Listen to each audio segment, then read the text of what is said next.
Hello दोस्तों, कैसे हैं आप लोग। उम्मीद करते हैं अच्छे होंगे। दोस्तों, इस वीडियो में railway NTPC previous year paper solution देखने वाले हैं, तो आप लोग लास्ट तक जरूर बने रहिएगा। कल हम लोग जो है 70 तक देख चुके थे, अब देखेंगे क्वेश्चन नंबर 71 से।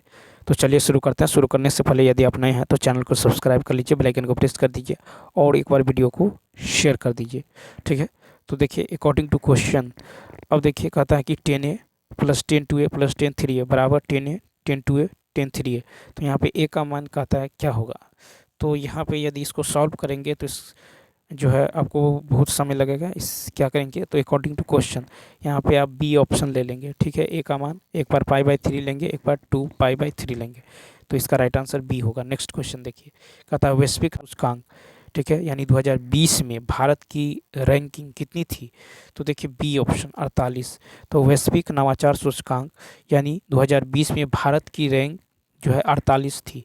ठीक है, विश्व पोर्टफोलियो संगठन द्वारा प्रकाशित वैश्विक नवाचार निवेशक 2023 रैंकिंग में भारत जो 40वें स्थान पर, ठीक है, 2023 में 40वें स्थान पर रहे हैं।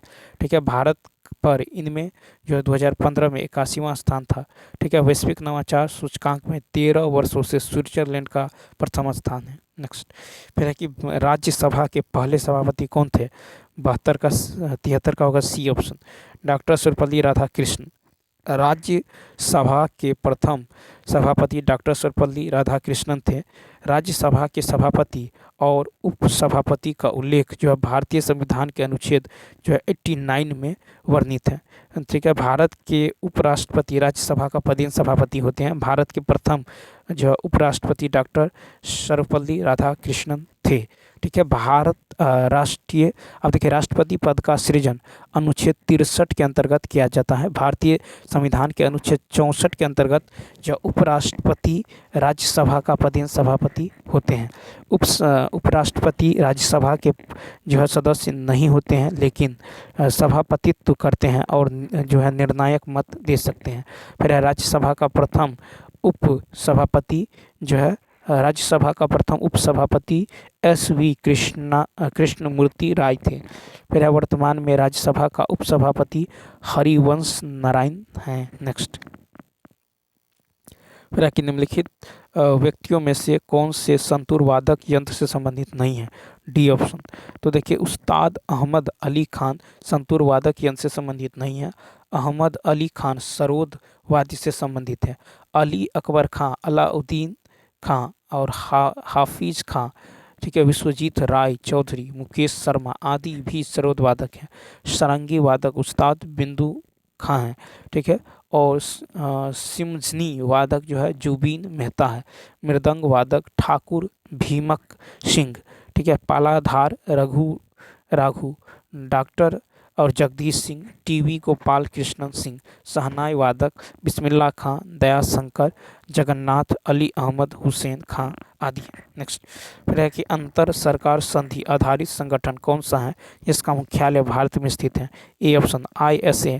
ठीक है, तो अंतर सरकार संधि आधारित संगठन ISA है जिसका मुख्यालय भारत में स्थित है। ISA का पूर्ण रूप है इंटरनेशनल सोलर अलायंस। ठीक है, ISA का मुख्यालय हरियाणा गुरुग्राम में है। ठीक है, भारत ने 30 नवंबर 2015 को पेरिस में फ्रांस के साथ मिलकर अंतर्राष्ट्रीय सौर गठबंधन की शुरुआत किया था। ठीक है, OECD का जो पूर्ण रूप है यह organisation for economic cooperation and development. OECD का मुख्यालय पेरिस फ्रांस में स्थित है। ठीक है, नेक्स्ट क्वेश्चन यहाँ पे कहता है कि जो है दिए गए आंकड़ों के आधार पर पाई चार्ट बनाया जाता है। फूड और निरूपित वाले वृत्तखंड का केंद्र कितना होगा। तो यहाँ पे देखिए, तो यहाँ पे जो है कुल खर्च निकाल लीजिए। तो कुल खर्च जो हो जाएगा इस सब को टोटल को ऐड करेंगे तो ये हो जाएगा 1000। ठीक है, 1000 हो जाएगा। तो भोजन पर, ठीक है, भोजन पर खर्च का केंद्रीय कोण, तो ये होगा भोजन का खर्च। ठीक है, भोजन का खर्च बट्टा में कुल खर्च गुना में 360। ठीक है, तो भोजन पर यदि देखें तो कितना है 400। तो भोजन पर कितना है 400, तो 400 बट्टा में 1000, 1000 गुना में 360। ठीक है, 2 जीरो से 2 जीरो, 1 जीरो से 1 जीरो, तो कितना होगा 6 चौक 24, 4 तिया 12 13 14 यानी 144 डिग्री। ठीक है, तो भोजन पर कह रहा है तो यहाँ पे होगा 144 जो है डिग्री। ठीक है, 144 डिग्री। तो यहाँ पे राइट आंसर क्या होगा? D option. नेक्स्ट कहता ऐसे माना जाता है कि भारतीय अंतरिक्ष कार्यक्रम खाली स्थान में भारत सरकार द्वारा जो इनकोसपार की स्थापना के साथ शुरू किया गया। 77 का सी ऑप्शन। 1962। तो ऐसा माना जाता है कि भारतीय अंतरिक्ष कार्यक्रम 1962 में भारत सरकार द्वारा इनकोसपार की स्थापना के साथ शुरू हुआ था। इनकोसपार का पूर्ण रूप है Indian national centre for ocean, ठीक है, इंफॉर्मेशन सर्विस। फिर है इनकोसपोर पृथ्वी विज्ञान मंत्रालय और पृथ्वी प्रणाली विज्ञान की इकाई है, ठीक है। फिर है कि इसरो की स्थापना 15 अगस्त 1969 को हुआ था। अंतरिक्ष आयोग और अंतरिक्ष विभाग की स्थापना 1972 में किया गया। इसरो का पूर्ण रूप है Indian space research organisation. Next 78 number देखिए। 78 में यहाँ पे देखिए इनपुट दे दिया गया है और यहाँ पे है आपको, तो यहाँ पे है लेट, ठीक है, यहाँ पे है लेट वन मेल, इसको के लिए जो है चरण 4 क्या है, ठीक है। तो चरण 4 जो हो जाएगा, तो यहाँ पे देखिए इनपुट जो है ये हो जाएगा, यहाँ पे आप देख लें, देखिए यहाँ पे है Tokyo 7 Rio at the rate, फिर उसके बाद क्या क्या है, वी को लाया है, फिर 5 ए को वहाँ पे जो इस साइड लिखा गया है। फिर देखिए अगले बार में जो है यहाँ तक तो सेम है, फिर वीट सेम है, फिर यहाँ पे क्या किया गया है, अब एट दी रेट को यहाँ लाया गया है, ठीक है, एट दी रेट को यहाँ पे लाया गया है, ठीक। तो इसी तरह आप ध्यान देंगे और आगे चलेंगे।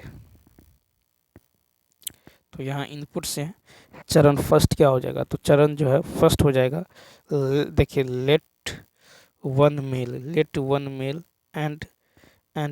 वन मेल एंड, ठीक है, एंड जो हो जाएगा, हाँ यहाँ पे हो जाएगा लेट वन मेल एंड, फिर यहाँ पे एंड ये आ जाएगा यहाँ पे, और चेक मी जो है इधर हो जाएगा, ठीक है, यहाँ पे हो जाएगा चेक मी, ठीक है। इसी प्रकार चरण 2 में जाएंगे तो लेट वन मेल आ जाएगा और एंड, अब ये एंड यहाँ आ जाएगा, ठीक है, एंड यहाँ आ जाएगा और चेक मी हो जाएगा, ठीक। चरण 3 में होगा, फिर चरण 3 में होगा आई मेल एंड चेक सी के चेक मी, और लेट जो है लेट चला जाएगा अंतिम में। फिर देखिए चरण 4 में क्या हो जाएगा, तो चरण 4 में हो जाएगा मेल, फिर मेल आ जाएगा आई एंड, फिर क्या होगा चेक मी लेट, ठीक है। तो यहाँ पे इसका राइट आंसर क्या होने वाला है, सी ऑप्शन हो जाएगा। नेक्स्ट क्वेश्चन देखिए, कहा था संघ के मंत्रिपरिषद में कितने मंत्री शामिल किए जा सकते हैं। तो 79 में यदि आप देखें तो ए ऑप्शन देखिए, तो संघ के मंत्रिपरिषद में कितने मंत्री शामिल किए जा सकते हैं, तो लोकसभा के कुल सदस्यों का 15%। संघ के मंत्रिपरिषद में लोकसभा के सदस्यों की कुल संख्या का 15% हो सकते हैं। मूल संविधान में मंत्रिपरिषद की संख्या को सीमित करने जो है संबोधित कोई प्रावधान नहीं था। 91 यानी 91वां संविधान संशोधन अधिनियम 2003 के द्वारा यह प्रावधान किया गया है कि केंद्रीय मंत्रिपरिषद की मूल संख्या प्रधानमंत्री समेत लोकसभा की जो है कुल जो है सदस्य संख्या के 15% से अधिक नहीं होगी। राज्य के जो मुख्यमंत्री समेत मंत्रियों को अधिकतम संख्या जो है विधानसभा की कुल संख्या के 15% से अधिक नहीं होगी। छोटे राज्यों में मंत्रिपरिषद में मंत्रियों की संख्या मुख्यमंत्री सहित न्यूनतम संख्या 12 से कम नहीं होगी, ठीक है। संख्या मंत्रिपरिषद में 12 होगी। भारतीय संविधान के अनुच्छेद 74 और अनुच्छेद 163 में मंत्रिपरिषद का उल्लेख है, ठीक है। अनुच्छेद 74 में संघीय मंत्रिपरिषद का उल्लेख है, अनुच्छेद 163 में राज्यों के मंत्रिपरिषद का उल्लेख है। 74 में संघीय मंत्रिपरिषद और अनुच्छेद 163 में जो है राज्यों के मंत्रिपरिषद का उल्लेख है। और 69वां संविधान संशोधन अधिनियम 1991 के द्वारा 70 जो है सदस्यीय विधानसभा और 7 जो है सदस्यीय मंत्रिपरिषद का प्रावधान केंद्र शासित प्रदेश के लिए जो प्रावधान किया गया है। 80 नंबर देखिए, 80 में यदि देखें तो यहाँ पे है ए, देखिए A1 पे और B2 पे, इन दोनों को गुना करेंगे 2 आएगा, C3 पे, D4 पे, इन दोनों को गुना करेंगे 12, तो A के बाद C, ABC यानी +1, ठीक है। C के बाद E +1, फिर E के बाद E, तो ए बी सी यानी दो जोड़ा गया है, A B C B, A B छोड़ दिया गया, फिर सी लिया गया, सी डी छोड़ दिया गया, ई लिया गया, ई के बाद एफ छोड़ देंगे तो क्या आएगा, जी आएगा। ठीक है, जी आएगा। फिर यहाँ पे एच, तो जी आता है 7 पे, एच आता है 8 पे, इन दोनों को गुना करेंगे तो कितना होगा 56, यानी इसका राइट आंसर होगा डी ऑप्शन। नेक्स्ट फिर देखिए, कहता है कि भट्टियों जैसे अपेक्षाकृत उच्च तापमान मापने के लिए निम्नलिखित में से किस यंत्र का उपयोग किया जाता है। तो 81 का होगा बी ऑप्शन, पायरोमीटर। तो भट्टियों जैसे अपेक्षाकृत उच्च तापमान मापने के लिए पायरोमीटर यंत्र का उपयोग किया जाता है। अमीटर के द्वारा विद्युत धारा मापा जाता है। वोल्टमीटर का उपयोग ऊष्मीय विकिरण मापने के लिए वोलोमीटर का उपयोग जो है ऊष्मीय विकिरण मापने के लिए किया जाता है। और फ्लक्स मीटर का उपयोग जब फ्लक्स को मापने के लिए किया जाता है। पायरोमीटर जब वस्तु से प्राप्त ऊष्मीय विकिरण की तीव्रता के द्वारा तापमान मापता है। ठीक है, 82 नंबर है कि राष्ट्रीय ग्रामीण स्वास्थ्य मिशन किस वर्ष में जो है शुरू किया गया था। तो डी ऑप्शन 2005 में। तो राष्ट्रीय ग्रामीण स्वास्थ्य मिशन की शुरुआत 2005 ईस्वी में किया गया। 12 अप्रैल 2005 को राष्ट्रीय ग्रामीण स्वास्थ्य मिशन की शुरुआत किया गया। यूपीए सरकार की यह महत्वाकांक्षी मिशन थी। आयुष्मान भारत योजना की शुरुआत 23 सितंबर 2018 को रांची के प्रभात फेरो मैदान में किया गया। 25 सितंबर 2018 को पंडित दीनदयाल के उपाध्याय की जयंती पर इस योजना को संपूर्ण देश में जो है लागू किया गया। आयुष्मान भारत योजना का दूसरा नाम जो प्रधानमंत्री जन आरोग्य योजना है। इस योजना के द्वारा 10 करोड़ से अधिक परिवार को 5 लाख का मेडिकल बीमा जो है दिया गया। ठीक है, इंद्रधनुष मिशन का संबंध जो है चिकित्सा से है। नेक्स्ट पता है कि 9 वस्तुओं का विक्रय मूल्य 15 वस्तु के क्रय मूल्य के बराबर है। तो 9 का सेलिंग प्राइस जो है 15 के जो है क्रय मूल्य सीपी के बराबर है। तो देखिए 3 तिया 9, 3 पंचे 15। ठीक है, तो S P by C P क्या होगा, तो 5/3 होगा। तो यहाँ पे क्या हो रहा है, लाभ हो रहा है कितना का, 2 का। तो 2 गुने 100 बट्टा में 3। ठीक है, तो ये हो जाएगा प्रॉफिट हो रहा है। तो इसका राइट आंसर क्या होगा, तो यानी 200 बट्टा में क्या होगा 3, यानी 66.6% का लाभ हो रहा है। D option.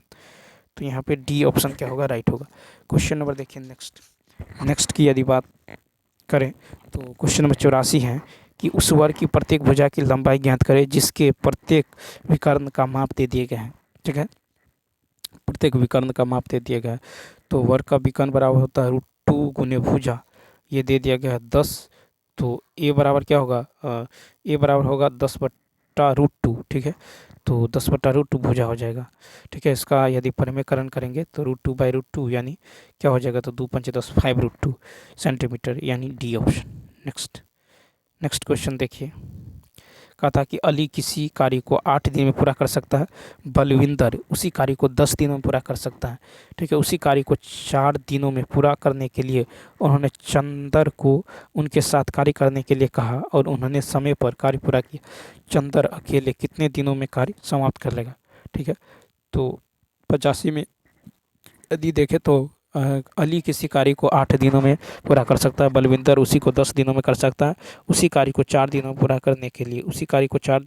करने के लिए उन्होंने, तो यहाँ पे देखिए, तो मान लेते हैं कि चंदर अकेले जो है x दिनों में कार्य को कर लेगा।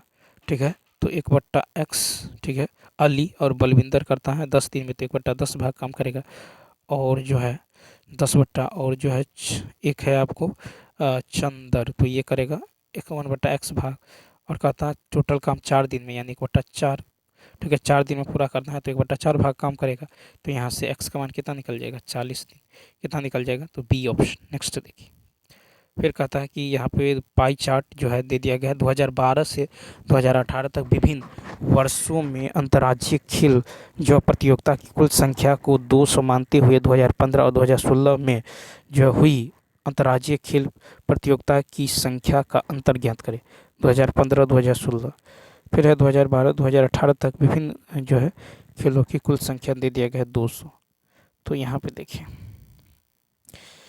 तो यहाँ पे क्या हो जाएगा, तो 2015 और 2016 में हुई अंतर्राज्यीय खेल प्रतियोगिताओं का अंतर कितना है। तो अंतर यदि यहाँ पे देखेंगे तो 2015 2016, तो 2015 में है 14, ठीक है, और 2016 2, इनका अंतर कितना होगा? तो इनका अंतर होगा 12%। कितना होगा? 12%। ठीक है, 12%। ठीक है, अब देखिए 100% का जो मान दे दिया गया है, ये दे दिया गया है 200, तो 12% का मान कितना होगा? तो 200 गुने 12 बट्टा में 100 हो जाएगा, यानी 24। ठीक है, क्या होगा? 24 हो जाएगा। नेक्स्ट क्वेश्चन है 87 में, है कि नीचे दिए गए ग्राफ उन छात्रों की संख्या दर्शाता है जिन्होंने 2012-18 की अवधि के दौरान विभिन्न राज्यों से XYZ परीक्षा में भाग लिया है। ठीक है, और कथा वर्ष 2012 में सभी राज्यों से कुल मिलाकर XYZ परीक्षा में भाग लेने वाले छात्रों की औसत संख्या कितनी है? औसत संख्या जो है कितनी है? तो यहाँ पे देखें तो 2012 में सभी राज्यों में XYZ भाग लेने वाले छात्रों की संख्या की यदि बात करें, तो छात्रों की संख्या की यदि बात करें 2012 में, तो कितना होगा? तो यहाँ पे हो जाएगा देखिए 500। ठीक है, कितना हो जाएगा? तो 500 हो जाएगा, प्लस में जो है 500 प्लस 300। ठीक है, 500 प्लस 300 प्लस 200 प्लस 100, यानी कितना होगा? 1100। ठीक है, 1100। तो यहाँ पे जो निकल जाएगा आपको वर्ष 2012 में XYZ, तो 2012 में जो हो जाएगा XYZ, तो 100, 200। ठीक है, 100, 200, उसके बाद 300, 100, 200, 300 और 500, तो ये हो गया 1100। अब देखिए अभिष्ट औसत हो गया 1100 बट्टा 4, यानी 275। ठीक है, 275 कहें तो डी ऑप्शन। नेक्स्ट फिर है कि दिए गए पाई चार्ट 2012 से 2018 तक विभिन्न वर्षों में अंतर्राज्यीय खेल प्रतियोगिताओं के प्रतिशत दे दिया गया है को दर्शाता अंतर्राज्यीय खेल प्रतियोगिता की कुल संख्या 200 मानते हुए 2012, 2013, 2017 और 2018 में आयोजित अंतर्राज्यीय खेल प्रतियोगिता कुल संख्या कहता है। तो यहाँ भी देखिए 88 में 2012, 2013, 2017 और 18, तो कितना होगा? 22 प्लस 20 प्लस 16 प्लस 18, ये हो जाएगा कितना? 76%। ठीक है, तो 76 2012 में लेंगे, 2013, 2017 में, और 18, तो ये होगा कितना? 76%। तो यहाँ पे कितना होगा? तो होगा 200 गुने 76 बट्टा में 100। ठीक है, बट्टा में 100, यानी हो जाएगा 152, यानी बी ऑप्शन। नेक्स्ट फिर है कि वर्ष जो है 2012 से 2016 तक जो है एक ऐसी कंपनी द्वारा कार ए और कार बी के उत्पादन के अनुपात को जो है प्रदर्शित किया है। रेखा ग्राफ 2012-2016 तक कार ए में के उत्पादन को दर्शाता 2012 में उत्पादित कार बी की संख्या और 2014 में उत्पादित कार ए की संख्या का अनुपात। तो यहाँ पे देखिए तो 79 का जो हो जाएगा, तो 2012 में उत्पादित कार बी की संख्या होगा 850 बटा में 17। ठीक है, 850 बटा में 17 और गुना में कितना? 16। ठीक है, 850 बट्टा में कितना हो जाएगा? तो 850 बट्टा में 17 गुना में 16, यानी कितना निकल जाएगा? 800। इसी प्रकार वर्ष 2014 में उत्पादित ए की संख्या की यदि बात करें, तो ए की संख्या हो जाएगा कितना? तो 2014 में देखिए तो ये हो जाएगा 630। ठीक है, 630। तो यहाँ पे जो रेशियो निकल जाएगा ये होगा 800 अनुपात 630, यानी 80 और 63, 80 63। तो इसका राइट आंसर क्या होने वाला है? तो देखिए यहाँ पे होगा 80 और 63। ठीक है, 80 और 63। ठीक है, यानी बी ऑप्शन हो जाएगा। ठीक है, 80 और 63 क्या होगा? तो बी ऑप्शन यहाँ पे राइट होने वाला है। ठीक, नेक्स्ट क्वेश्चन देखिए फिर है कि 90 है कि दिए गए विकल्पों में से असंगत का चयन करें। तो 90 का देखिए 5/10 जो है सरलतम रूप में नहीं है, 5/10 जो है सरलतम रूप में नहीं है, अन्य सभी भी सरलतम रूप में है। 91 है 10, दशक और हज़ार। तो देखिए जिस प्रकार 10 वर्ष की अवधि को ठीक है डिकेड यानी दशक कहते हैं, उसी प्रकार 1000 हज़ार वर्ष की अवधि को जो है सहस्त्राब्दी कहते हैं। ठीक है, यानी मिलेनियम कहते हैं। ठीक है, तो मिलेनियम जो हो जाएगा यहाँ पे 1000 को मिलेनियम यानी सहस्त्राब्दी, यानी 91 का क्या होगा? B option. तो हज़ार को सहस्त्राब्दी कहते हैं। नेक्स्ट फिर है कि 6 खिलौनों एक के ऊपर एक के रूप में रखे गए हैं, क्रमांक 1 दिया गया है और इसके ऊपर के खिलौने को क्रमांक 2 दिया गया। इसी प्रकार अन्य खिलौनों को क्रमांक दिया गया है। प्रत्येक खिलौना अलग रंग के हैं जिनके रंग बैगनी, गुलाबी, सफ़ेद। ठीक है, ये है बैगनी का रंग खिलौने। ठीक है, स्थान पर है। अब यहाँ पे देखिए, यहाँ पे ले लेते हैं क्रमांक जो है 1 2 3 4 5 6, ठीक है। तो यहाँ पे दे दिया गया है कि बैगनी रंग का खिलौना जो है वो सम स्थान पर है लेकिन शीर्ष पर नहीं है। तो बैगनी रंग का खिलौना सम स्थान पे है और शीर्ष पे नहीं है, ठीक है। तो बैगनी 2 पर होगा, 4 पे होगा। फिर कहा था लाल खिलौना सफ़ेद या पीले खिलौने के जो निकट नहीं है। ग्रे खिलौना 5वें स्थान पे है। तो ये देखिए 4, ये 5, तो ग्रे खिलौना 5वें स्थान पे है, ठीक है। गुलाबी और सफ़ेद खिलौने के बीच 2 खिलौने हैं, गुलाबी और सफ़ेद। अब मान लीजिए यहाँ पे है कि बैगनी रंग का खिलौना जो है सम स्थान पर बैगनी, तो मान लीजिए बैगनी को यहाँ पे रख लेते हैं 2 पे, ठीक है। बैगनी 2 पे रख लेते हैं और वो 4 पे भी हो सकता है। फिर है कि सफ़ेद या पीले खिलौने के निकट नहीं है, सफ़ेद पीले के निकट नहीं है। ग्रे खिलौना 5 पे है। गुलाबी और सफ़ेद खिलौने के बीच 2 है, गुलाबी खिलौना सफ़ेद के ऊपर है और सफ़ेद खिलौना सबसे निचले निचले स्थान पे नहीं है, सफ़ेद नीचे नहीं है। तो मान लीजिए सफ़ेद यदि यहाँ पे लेते हैं सफ़ेद, तो गुलाबी यहाँ लेना होगा, ठीक है, तब उनके बीच 2 होगा, ठीक है। तो यहाँ पे गुलाबी और सफ़ेद खिलौने के बीच 2 खिलौने हैं, वो ठीक है। वही गुलाब खिलौने सफ़ेद के ऊपर हैं, सफ़ेद खिलौना सबसे नीचे स्थान पर नहीं है, ठीक है, सबसे नीचे स्थान पे नहीं है। अब जो है फिर एक था कि यहाँ पे देखिए खिलौने पीले सफ़ेद या पीले खिलौने के निकट नहीं है, सफ़ेद और पीले निकट नहीं है, सफ़ेद तो पीले यहाँ होगा। सफ़ेद और पीले जो है देखिए लाल खिलौने सफ़ेद या पीले खिलौने के सन्निकट नहीं है, लाल खिलौने सफ़ेद या पीले के सन्निकट नहीं है। तो लाल खिलौने सफ़ेद या पीले के सन्निकट नहीं है, तो लाल यहाँ हो जाएगा, ठीक है। और सॉरी, लाल जो है लाल खिलौने सफ़ेद या पीले, तो पीले यहाँ होगा, लाल यहाँ होगा, ठीक है। तो कहता है कि कौन सा खिलौना विषम क्रमांक पे है, ठीक है। तो कौन सा खिलौना विषम क्रमांक पे है, तो डी ऑप्शन सफ़ेद, ठीक है, विषम पर है आपको सफ़ेद और क्या है, तो यहाँ पे हो जाएगा सफ़ेद और जो है सफ़ेद खिलौना विषम स्थान पे है, जबकि अन्य खिलौना जो है, तो यहाँ पे डी ऑप्शन आपको हो जाएगा। नेक्स्ट फिर देखिए कहता है कि 4 जो है यहाँ पे दिया है असंगत चुनना है। तो यहाँ पे देखिए सोडियम अक्रिय गैस नहीं है, जबकि अन्य सभी अक्रिय गैस हैं, ठीक है। सोडियम भिन्न है, तो यहाँ पे सोडियम अलग हो जाएगा। देखिए आर्गन, हीलियम, नियॉन ये सब अक्रिय गैस है।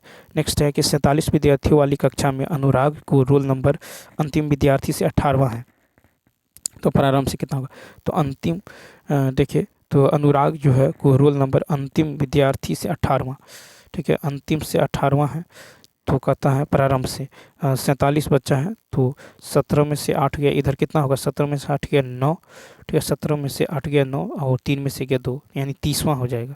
तो डी ऑप्शन, ठीक है, क्या हो जाएगा, तो 94 का हो जाएगा, डी ऑप्शन 30वां हो जाएगा। नेक्स्ट 95 नंबर देखिए, कहता है कि यहाँ कचरा न फेंके, यदि आप इस नॉन लिटरिंग संकेत का उल्लंघन करते हैं तो 5,000 रुपये का जुर्माना लगाया जाएगा, कथन है। अब देखिए यहाँ पे निष्कर्ष है कि कचरा जो है कचरा फैलाने के लिए हर जगह जो है समान जुर्माना लगाया जाता है, ठीक है। और यह चेतावनी प्रत्येक सार्वजनिक स्थान या नॉन लिटरिंग क्षेत्र पर लिखी गई है। तो यहाँ पे देखिए चूंकि चेतावनी प्रत्येक सार्वजनिक स्थान पर लिखी गई है और वह कथन में नहीं दिया गया है और न ही कचरा फैलाने पर हर जगह जुर्माना जो है लगाया जाएगा, ऐसा कथन जिक्र में नहीं आता, न तो 1 और न तो 2 सही है, यानी इसका सी ऑप्शन होगा। नेक्स्ट फिर है कथन है कि ग्रीष्म काल के दौरान दिल्ली में पानी की कमी होती है, दिल्ली सरकार द्वारा अधिक जल संरक्षण परियोजना शुरू की जानी चाहिए। सरकार के सभी जो है नए और मौजूदा आवासीय परिसरों में वर्षा जल संचयन को प्रोत्साहन करना चाहिए। तो देखिए यहाँ पे है कि ग्रीष्मकालीन के दौरान दिल्ली में पानी की कमी को दूर करने के लिए जल संरक्षण परियोजनाएं शुरू की जानी चाहिए और मौजूदा आवासीय परिसरों में वर्षा जल संचयन को प्रोत्साहित करना चाहिए। तो यहाँ पे 1 और 2 दोनों उपयुक्त हैं, सी ऑप्शन हो जाएगा, ठीक है। अब नेक्स्ट क्वेश्चन की यदि बात करें तो देखिए नेक्स्ट है कि यदि ए पी बी का अर्थ है ए प्लस बी और ए एस बी का अर्थ है ए माइनस बी और ए एम बी का अर्थ है ए गुना बी और ए डी बी का अर्थ ये है, तो इस तरह आप यदि देखें तो इसको कैसे क्या होगा, तो ये होगा 5 + 6, ठीक है, -3 गुने 4 भागा 8, ठीक है। तो ये हो जाएगा 4 दूनी 8, ठीक है, 1/2, ये हो जाएगा 3/2, ये हो जाएगा 11 माइनस 3/2, यानी ये हो जाएगा 9.5। नेक्स्ट, फिर नेक्स्ट है कि आजकल कोई भी देश आतंकवाद से मुक्त नहीं है। आजकल देशों के लिए आतंकवाद को नियंत्रित करना असंभव है। देश और उनके नागरिक सामान्यतः आलसी हो गए हैं। तो देखिए यहाँ पे जो है 98 का जो है यहाँ पे कथनानुसार आजकल कोई भी देश आतंकवाद से मुक्त नहीं है, क्योंकि आजकल देशों के लिए आतंकवाद को नियंत्रित करना असंभव हो गया है, अतः केवल ये पालन कर रहा है। ठीक है, नेक्स्ट, फिर यहाँ पे देखिए 1 2 3 क्रम में है। तो 99 में यदि देखें तो 1 2 3 क्रम में है। ठीक है, 1 2 3 के क्रम में है। तो यहाँ पे यदि आप देखें एफ आता है FGH plus 2 H plus 3 HIJK, फिर KLMNO प्लस 4। तो 1 2 3 के क्रम में है, तो यहाँ पे डी ऑप्शन क्या होगा, राइट होगा। ठीक है, उसके बाद देखिए नेक्स्ट क्वेश्चन कहता है कि प्रदीप कहते हैं कि विशाल की माँ, ठीक है, विशाल की माँ मेरी माँ की इकलौती बेटी है। विशाल की जो माँ है वो मेरी माँ की जो है इकलौती बेटी है। ठीक है, प्रदीप।